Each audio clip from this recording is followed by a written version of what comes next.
नमस्कार भावी शिक्षकों, स्वागत है आप सभी का। आज हम ईपीएस के बेहद इंपॉर्टेंट टॉपिक को सॉल्व करेंगे, जहां से एग्जाम में 3 से 4 नंबर के क्वेश्चन आपको देखने को मिलेंगे। अक्सर लोग इसे छोड़कर चले जाते हैं या फिर गलत कर देते हैं। तो आइए सबसे पहले समझते हैं वन्यजीव संरक्षण अधिनियम क्या है। तो पृथ्वी पे जितने जीव थे उनको बचाने के लिए 1972 में वन्यजीव संरक्षण अधिनियम लाया गया। उसके बाद देखा गया जो टाइगर थे इनकी संख्या घट रही थी, तो 1 अप्रैल 1973 को प्रोजेक्ट टाइगर की शुरुआत की गई। अब इनको पीने के लिए साफ पानी चाहिए था, तो जस्ट 1 साल बाद 1974 में जल प्रदूषण निवारण एवं नियंत्रण अधिनियम भी लाया गया। लेकिन हमको एहसास हुआ कि इनकी संख्या अब भी घट रही है, तो 6 साल बाद 1980 में हम लेकर आए वन संरक्षण अधिनियम। अब क्या हुआ, पेड़ों की कटाई पर रोक लगना चाहिए। लेकिन क्या हुआ, जो वायु थी वो भी हमारी बिल्कुल प्रदूषित हो चुकी थी। तो जस्ट 1 साल बाद 1981 में वायु प्रदूषण नियंत्रण अधिनियम लाया गया। इसके बाद इसी बीच में भोपाल में क्या हुआ, भोपाल गैस त्रासदी हो गई। कब हुआ था ये?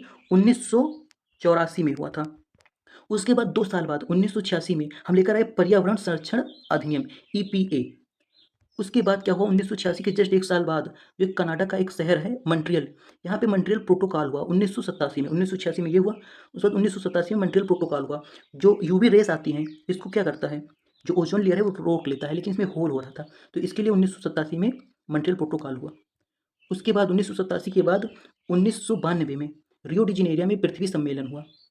उसके बाद 10 साल बाद, ऐसे याद रख लेंगे, जो मॉन्ट्रियल प्रोटोकॉल था 1987 में हुआ था। उसके 10 साल बाद क्योटो प्रोटोकॉल हुआ 1997 में। इससे जो हमारी पृथ्वी गर्म हो रही, ग्लोबल वार्मिंग जो हो रहा है, तो ग्रीन हाउस गैस के उत्सर्जन के कारण हो रहा है। इसको रोकने के लिए जापान के एक शहर क्योटो में हुआ था, इसको क्योटो इसलिए क्योटो प्रोटोकॉल कहा जाता है। उसके बाद भारत के अंदर जैव विविधता अधिनियम जो है 2002 में लाया गया। बिल्कुल क्लियर हो गया होगा। इसको ऐसे याद कर लेंगे, बिल्कुल सीरियल वाइज लिखा गया है। चलिए आगे बढ़ेंगे। अब यहाँ पे लिखा हुआ है महत्वपूर्ण दिवस, यहाँ से भी क्वेश्चन पूछा जाता है।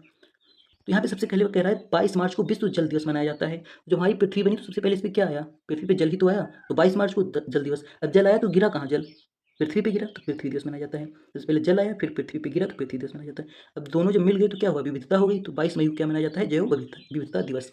उसके बाद जब जून आया तो जून में क्या हुआ, गर्मी होने लगी बहुत भयानक, तो लोगों को लगा कि पेड़ लगाना चाहिए, पर्यावरण बचाना चाहिए, तो 5 जून को क्या होता है, विश्व पर्यावरण दिवस होता है। फिर उसके बाद अगर बात करें 16 सितंबर को, तो सितंबर को क्या होता है, ओजोन दिवस मनाया जाता है। चलिए यहाँ पे कुछ इंपॉर्टेंट टॉपिक है, इसको भी देख लेते हैं। जो एग मार्क होता है, इसकी शुरुआत 1937 में ही कृषि उत्पादों की गुणवत्ता जो क्वालिटी होती है उसकी, उसका प्रमाणन करता है। इको मार्क जो होता है पर्यावरण के अनुकूल उत्पादों का प्रमाणित करता है। इसका प्रतीक होता है मिट्टी का घड़ा। WWF क्या है, ये 1961 में आया था। इसका काम क्या था, प्राकृतिक संरक्षण हेतु फंड, जिसका प्रतीक है लाल पांडा। फिर उसके बाद है ग्रीन पीस इंटरनेशनल, ये पर्यावरण संगठन मुख्यालय है एम्स्टर्डम नीदरलैंड में है। रेड डाटा बुक क्या है, ये IUCN द्वारा 1963 में संकटाग्रस्त जीवों के लिए जारी किया जाता है। चलिए क्लियर हो गया होगा यहाँ तक। उसके बाद देखते हैं यहाँ पे लिखा हुआ है प्रदूषक रोग प्रभाव और मुख्य तथ्य क्या है। जो आर्सेनिक है इससे कौन सा अंग प्रभावित होता है, तो इससे रोग होता है ब्लैक फुट रोग। और ये कहाँ पे मुख्य तथ्य क्या है, पश्चिम बंगाल। एक क्वेश्चन था कि जो है आर्सेनिक जो है इससे सबसे ज़्यादा कौन सा स्टेट प्रभावित है, वहाँ पे था पश्चिम बंगाल, उत्तर प्रदेश, मध्य प्रदेश। तो बहुत लोग को नहीं मालूम होगा, तो जान लीजिए पश्चिम बंगाल होता है। पश्चिम बंगाल के डेल्टाई क्षेत्र में सबसे अधिक होता है। कैडियम से कौन सा रोग होता है, तो इटाई इटाई रोग होता है, हड्डी और जोड़ों का गंभीर रोग है ये। पारा मरकरी जो होता है इसमें माता रोग होता है, जल प्रदूषण के कारण तंत्रिका तंत्र इससे प्रभावित हो जाती है। जो नाइट्रेट होता है इससे ब्लू बेबी सिंड्रोम होता है, जल में अधिकता से बच्चों का शरीर नीला पड़ जाता है। सीसा लेड जो होता है इससे तंत्रिका तंत्र की क्षति होती है, मानसिक विकास को गंभीर रूप से बाधित करता है। जो कार्बन मोनोऑक्साइड है इससे दम घुटता है, रक्त में हीमोग्लोबिन से जुड़कर ऑक्सीजन को रोकती है, तो ये बहुत जल्दी हमारी जो हीमोग्लोबिन में घुल जाती है, CO2 जो CO होता है। सल्फर डाइऑक्साइड जो होती है मार्बल कैंसर करती है, अम्ल वर्षा के लिए प्रमुख रूप से जिम्मेदार गैस है। चलिए ये भी बहुत इंपॉर्टेंट है, यहाँ से क्वेश्चन बन सकता है। चलिए आगे देखेंगे पारिस्थितिकी तंत्र और जैव। तो जो इकोलॉजी शब्द है इसका प्रयोग जो है अर्नस्ट हैकल ने किया था, और इकोसिस्टम जो है AJ टेंसले ने इसको गढ़ा था। जो लिंडमैन थे उनके अनुसार 10% नियम दिया था कि एक पोषण स्तर से दूसरे में केवल 10% ऊर्जा जाती है, मतलब एक पोषण स्तर से दूसरे में केवल 10% ऊर्जा जाती है। उसके बाद में यहाँ पे है कुछ जो हॉटस्पॉट के उदाहरण थी, उसको नॉर्मन मायर्स ने दी थी। भारत में 4 हॉटस्पॉट हैं, तो यहाँ पे से कुछ इंपॉर्टेंट दिख नहीं रहा है, आगे पढ़ते हैं। यहाँ पे है इंपॉर्टेंट, यहाँ से क्वेश्चन 100% बनेगा। तो जो हमारी पृथ्वी की सतह है इसका सबसे पहली परत क्या होती है, क्षोभ मंडल, फिर समताप मंडल, मध्य मंडल और फिर आयन मंडल होती है। अब देख लेते हैं इसकी होती क्या है। तो जो हमारी क्षोभ मंडल है वायुमंडल की सबसे निचली परत होती है, जहाँ पर सभी मौसमी घटनाएं होती हैं। इस पर क्या होती है, सभी मौसमी घटनाएं होती हैं। जो समताप मंडल है 20 से 25 किलोमीटर की ऊंचाई पर होता है, यहाँ पे ओजोन परत पाई जाती है इसी मंडल में। ये सबसे ठंडी परत है, जहाँ पे अंतरिक्ष से आने वाली उल्कापिंड जल जाते हैं, मध्य मंडल। और जो आयन मंडल है ये सबसे गर्म परत है, जहाँ से रेडियो तरंगों को परावर्तित किया जाता है। अक्सर पूछा जाता है रेडियो तरंगें कहाँ से अपवर्तित होती हैं, तो आयन आयन मंडल से। और मौसमी घटनाएं कहाँ पे होती हैं, तो ये होती हैं क्षोभ मंडल में। चलिए आगे देख लेते हैं, इस साइड में कुछ भी लिखा है। कह रहा ध्रुव तारा पोलरिस की सहायता से देखा जा सकता है, ये हमेशा उत्तर दिशा में बताता है। शुक्र जो है सबसे गर्म और उल्टा घूमने वाला ग्रह है, इसे पृथ्वी की बहन भी कहा जाता है। शनि ग्रह का घनत्व 0.69 पानी से भी कम होता है। कह रहा है वायुमंडल में सबसे अधिक नाइट्रोजन 78% होता है और ऑक्सीजन 21% होती है। चलिए आगे बढ़ेंगे। भारत के प्रमुख अभ्यारण्य देख लेते हैं। हेमिस राष्ट्रीय उद्यान लद्दाख में है, भारत का सबसे बड़ा राष्ट्रीय उद्यान है। दाचीग्राम जम्मू कश्मीर में है। कश्मीरी हिरन हंगुल एकमात्र आवास है। जिम कॉर्बेट उत्तराखंड में है, भारत का पहला राष्ट्रीय उद्यान 1936 में बना था। रामगंगा नदी बहती है। उसके बाद है फूलों की घाटी उत्तराखंड में है, नंदा देवी के समीप स्थित है, प्रसिद्ध राष्ट्रीय उद्यान है। काजीरंगा जो कि असम में है, एक सींग वाले गैंडे के लिए विश्व प्रसिद्ध है। फिर है केवल लामजुआ मणिपुर में है, ये लोकटक झील में दुनिया का एकमात्र तैरता हुआ उद्यान है। गिर राष्ट्रीय उद्यान गुजरात में है, ये एशियाई शेरों के संरक्षण के लिए प्रसिद्ध है। उसके बाद में है गल्फ ऑफ मन्नार तमिलनाडु में है, समुद्री गाय डागोंग का संरक्षण क्षेत्र है। चलिए आगे बढ़ेंगे। कह रहा विश्व भूगोल चरम सीमाएं, इसको भी देख लेते हैं। कह रहा भूमध्य रेखा को 2 बार काटने वाली नदी का नाम कांगो है, जो कि अफ्रीका में है। मकर रेखा को 2 बार काटने वाली नदी लिम्पोपो और कर्क रेखा को काटने वाली माही है। नील नदी जो है अफ्रीका में है, ये विश्व की सबसे लंबी नदी है। अमेजन जो है दक्षिण अमेरिका में है, आयतन में विश्व की सबसे बड़ी नदी है। कोसी नदी को बिहार का शोक और दामोदर को बंगाल का शोक कहा जाता है। चलिए और देख लेते हैं गर्त झील वगैरह के बारे में। कह रहा है एंडीज पर्वत जो कि दक्षिण अमेरिका में विश्व की सबसे लंबी पर्वतमाला है। मेरियाना गर्त जो कि प्रशांत महासागर में है, विश्व का सबसे गहरा शून्य गर्त वाला महासागर है। सबसे गहरी गर्त पूछा जाता है तो मेरियाना गर्त। कह रहा है कैप्सियन महासागर खारे पानी और सुपीरियर झील मीठे पानी की सबसे बड़ी झील है। कैप्सियन सागर जो है खारे पानी की, सुपीरियर जो है मीठे पानी की। फिर है टंगनिका अफ्रीका, विश्व की सबसे लंबी बैकल रूस सबसे गहरी झील है। चलिए आगे बढ़ेंगे। कह रहा भारत और मृदा, इसको देख लेते हैं। भारत का सबसे दक्षिणी बिंदु इंदिरा पॉइंट है। सबसे दक्षिणी बिंदु क्या है? इंदिरा पॉइंट है। उत्तरी बिंदु क्या है? इंदिरा कॉल है।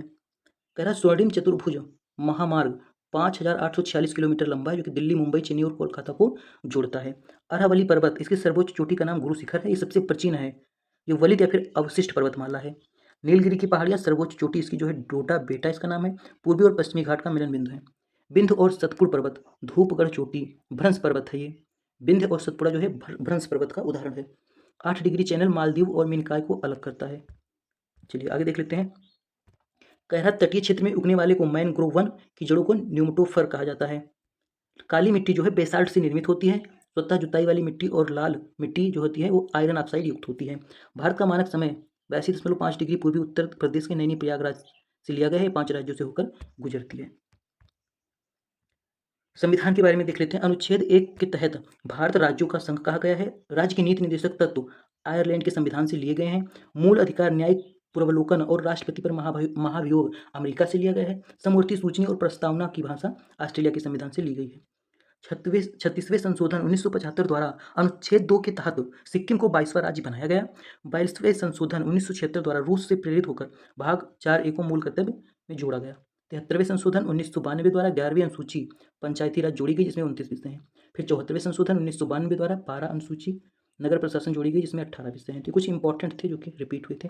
मानव शरीर के बारे में देख लेते हैं। तो यकृत जो हमारे शरीर की सबसे बड़ी ग्रंथि है, जो वसा पाचन के लिए जो है सबसे बड़ी ग्रंथि है, और ये पित्त का भी स्त्रावण करती है। स्टोर कौन करता है? पित्त से करता है। ये बनाती है, स्टोर करता है पित्त से, गॉल ब्लैडर। दांतों की जो बाहरी परत होती है इसको एनिमल कहा जाता है। मानव शरीर की सबसे कठोर पदार्थ होती है एनिमल जो होता है।